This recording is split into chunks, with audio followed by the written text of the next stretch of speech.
মেয়ে মানুষের একটাই চাওয়া যে তার শখের পুরুষ তাকে বাচ্চার মতো লালন পালন করবে।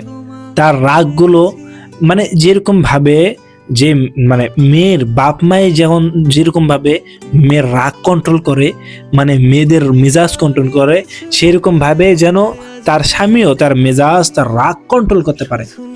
মানে কোন একটা মেয়ে বউ বাচ্চার মতো ব্যবহার করতেছে, পিচ্চির বাচ্চার মতো, সে স্বামী সহ্য করতেছে, শুনতেছে, হাসতেছে।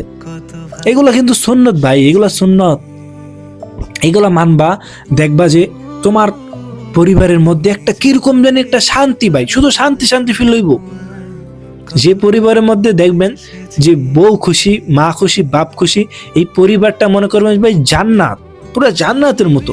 ঠিক আছে, এই কারণে হ্যাঁ, প্রত্যেকটা মেয়েই কিন্তু চায় যে তার স্বামী তাকে বাচ্চার মতো যত্ন করে রাখুক, বাচ্চার মতো, ছোট্ট বাচ্চার মতো যত্ন করে রাখুক। ঠিক আছে, এই কারণে মেয়েদের মেজাজ ভাই একটু করকেরা, মেয়েদের মেজাজ একটু মানে খেটখেটা মেজাজ। ঠিক আছে, খেটখেটা মেজাজ, কারণ তাদেরকে আল্লাহ তাআলা বাম্পা জোরের হাত দিয়ে তৈরি করছে। ঠিক আছে, এ কারণে মানে তারা একটু বাঁকা চাকা, এ কারণে একটু তাদের রাগ অভিমান একটু সহ্য করতে হবে ভাই। ঠিক আছে, যারা যারা বিয়ে করছো তোমাদেরকে রিকোয়েস্ট, তোমাদের বউ যদি তোমাদেরকে রাগ দেখায় ভাই, কোনো সময় ঠাস করে মুখের মতো থাপড়টা মারো না। কোনো সময় কইও না যে যা তোর বাপের বাড়িতে যা, কোনো সময় কইও না ভাই যা তোর তালাক দিয়ে দেবো, এগুলো কইও না ভাই, এগুলো কইও না, বুঝছো? দেখো ভাই, তোমার বউ তোমার কাপড় ধুয়ে দেয়, তোমার বউ তোমাকে রান্না করে দেয়, এগুলো কই পাবেন ভাই?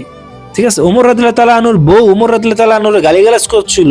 ঠিক আছে, সে কিন্তু কিছু কয় নাই, হাসি হাসি মানে সে গালি দিত ওমর রাদিয়াল্লাহু তাআলা আনহুর বউ, আর ওমর রাদিয়াল্লাহু তাআলা আনহু হাসতো। ঠিক আছে, এরকম সুন্নতগুলো আদায় করবেন। আপনার বউ আপনাকে গালি দেবে আর আপনি শুধু হাসবেন, মুচকে হাসবেন। ঠিক আছে, ঠিক আছে।